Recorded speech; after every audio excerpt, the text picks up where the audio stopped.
Baik, selamat pagi. Assalamualaikum warahmatullahi wabarakatuh. Alhamdulillah pada sore hari ini, pada pagi hari ini kita bertemu kembali dalam praktik POKD, pengantar otomatisasi dan komunikasi data.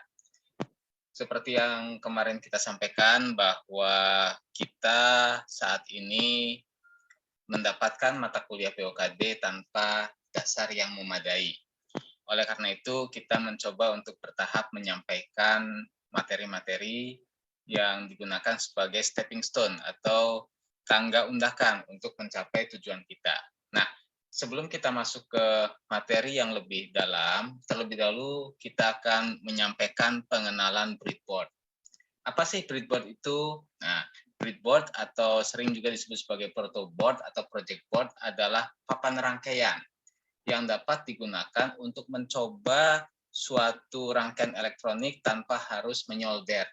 Jadi kalau Anda membuka peralatan elektronik, radio, tape recorder, atau komputer, Anda akan melihat ada papan-papan rangkaian yang di dalamnya atau di atasnya ditempelkan bermacam-macam komponen elektronik dan di belakangnya itu ada solderan.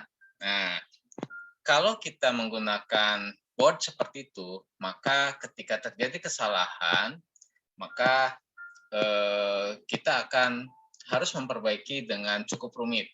Disolder ulang, disedot soldernya, dan seterusnya.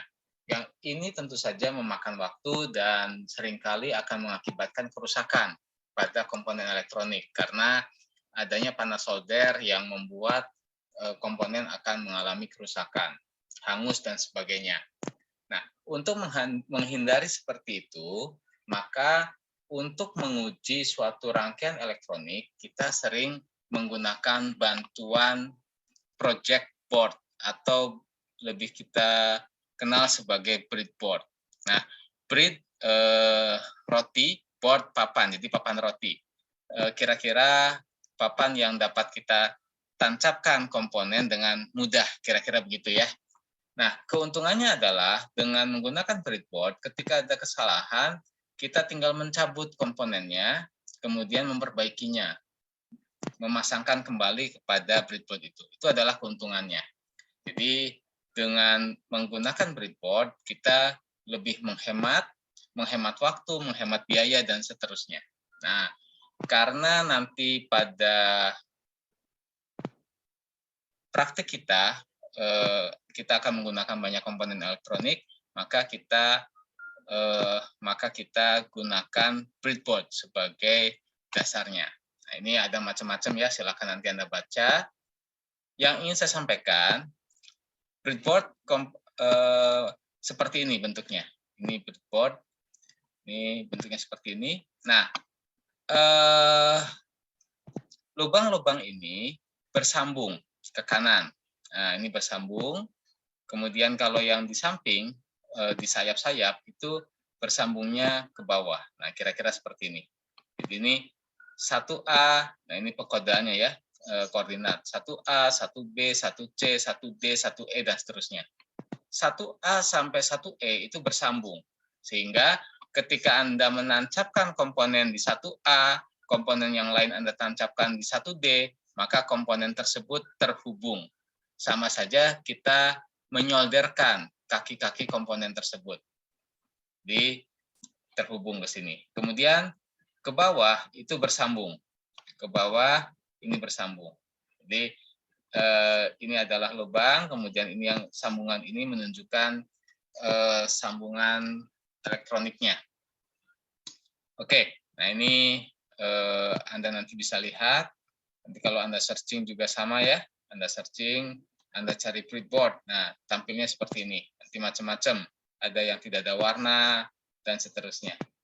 Nanti silakan Anda bisa searching. Oke, nah kemudian di bagian tengah ini ada semacam parit. Nah, parit ini kita gunakan untuk memisahkan kaki-kaki IC IC,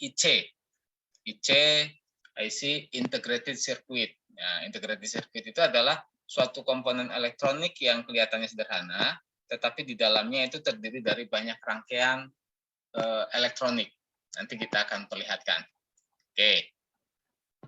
Nah, ini terhubung secara horizontal ya. Kemudian yang bagian bawah ini terhubung secara vertikal. Sementara bagian yang kuning dengan bagian yang hijau, meskipun dia satu baris horizontal, ini tidak terhubung karena dia terpisah oleh parit. Nah, ini nanti kita gunakan untuk memasangkan kaki-kaki IC, Integrated Circuit. Oke, ini garis vertikal terhubung ya, garis vertikal terhubung. Nah, nanti untuk penggunaan bagian-bagian yang vertikal ini kita hubungkan.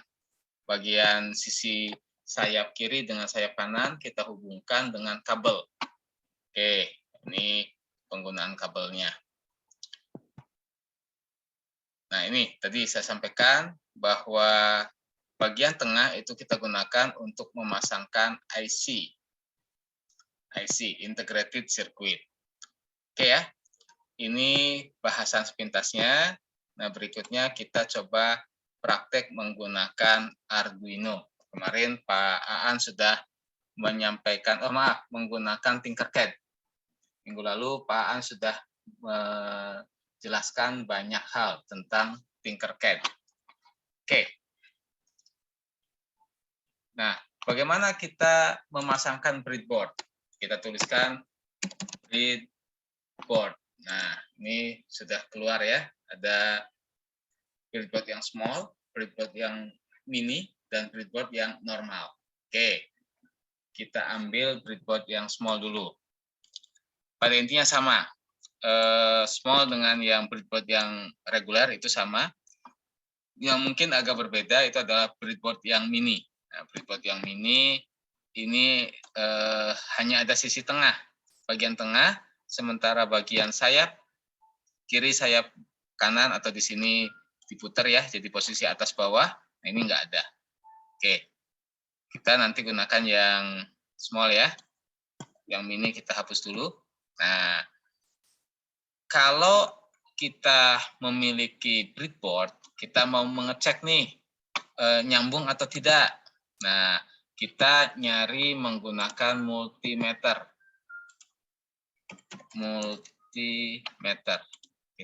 Nah ini multimeter.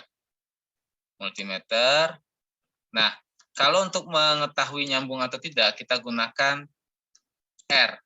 R itu apa? R itu resistansi. Voltmeter, A ampermeter.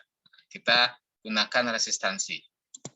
Kalau dia terhubung, maka hambatannya kecil. Nah, kita buktikan ya.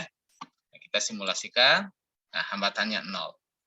Kalau ini kita pindahkan, kita stop simulation, kemudian kita pindahkan ke sebelahnya, maka hambatannya sangat besar.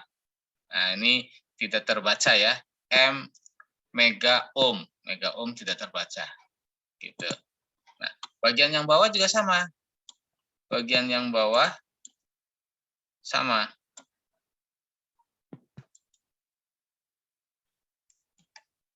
Bagian yang bawah sama. Kita hubungkan. Nah, 0 ohm. Tapi kalau kita pasangkan ini kemari, maka kita lihat dia M ohm, jadi tidak terbaca. Oke, nah kemudian yang bagian atas. Yang bagian atas ini terhubung. 0 ohm. Kalau bagian hitam dengan bagian yang merah, dia tidak tersambung. Nah, yang bagian merah ini biasanya kita gunakan untuk kabel power. Sementara yang hitam itu untuk kabel negatif. Untuk catu daya baterai negatif. Oke, nah ini kita gunakan catu daya power supply. power supply. Nah, ini. Nah, biasanya yang merah kita hubungkan ke yang merah. Nah, ini kita bisa ganti dengan merah ya. Kemudian yang hitam kita hubungkan dengan negatif. Ini kita ganti hitam.